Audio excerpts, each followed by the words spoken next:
Chapter 1. Forgetfulness. 1 Corinthians chapter 1, verses 1 through 9. Young people today think of Moby not as the first name of a whale, but as a multi-platinum selling recording artist. He released his first album 22 years ago as a teenager and member of the band The Vatican Commandos. His best-selling album is his 1999 release called Play, which has sold over 10 million copies so far. Born Richard Melville Hall in 1965 in Manhattan, he has always been known simply as Moby.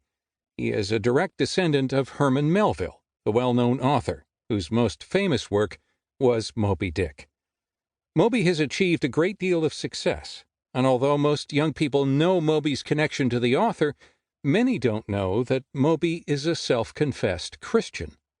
He says he became a Christian when he was about 20 years old, when a friend encouraged him to read the Gospels. He read them, and that's when, as Moby recounts it, he was converted.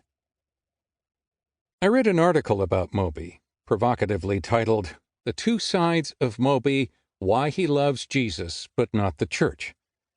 While that's not quite what Moby is quoted as saying in the article, the sentiment is common enough and understandable enough.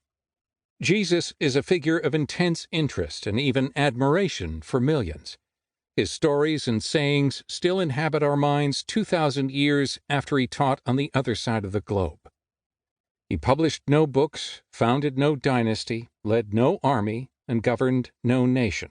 But his images and stories and teachings and followers have girdled the globe, presenting a message of a Savior who sacrifices himself out of love. And to most, this is compellingly beautiful.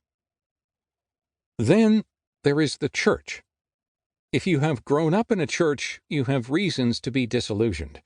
The church seems like a boring topic for most, and a duty reluctantly fulfilled for many. In stark contrast with many of the unforgettable sayings of Christ, we can't remember what we heard in most sermons 10 minutes after we get home. People around the world aren't interested in our church. For that matter, people just around the corner aren't either.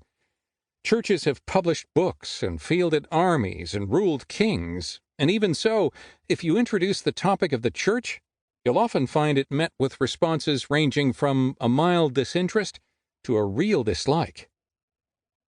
We can understand why. Churches say they have the best and most important news in the world. They have the answer to our problems. They are God's embassies on earth. Yet churches are made up of people like you and me, people who are grumpy, irritable, unfaithful, and selfish. We become too possessive of small things and too casual about great ones. We become too defensive for ourselves and ignore God. We talk of love, but we too often give ourselves over to hate, even in church. In this audiobook, we are going to think about this topic of the church and her challenges, using Paul's first letter to the Corinthians as our framework. The epistle has a number of passages that are well known, such as chapter 13, the love chapter, and chapter 15 about the resurrection. In working through this letter, we will be led into important passages on gender issues, spiritual gifts, lawsuits, and church discipline. Much of the letter is taken up with Paul addressing situations specific to the church in Corinth and answering questions put to him by some of the believers there.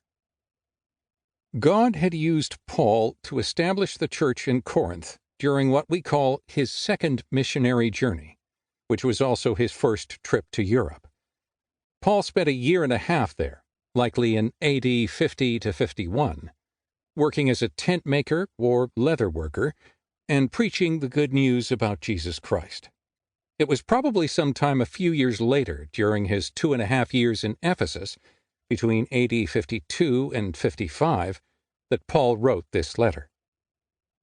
Corinth was a major crossroads between the East and the West, between the southern portion of Greece and Athens and the northern parts of Greece.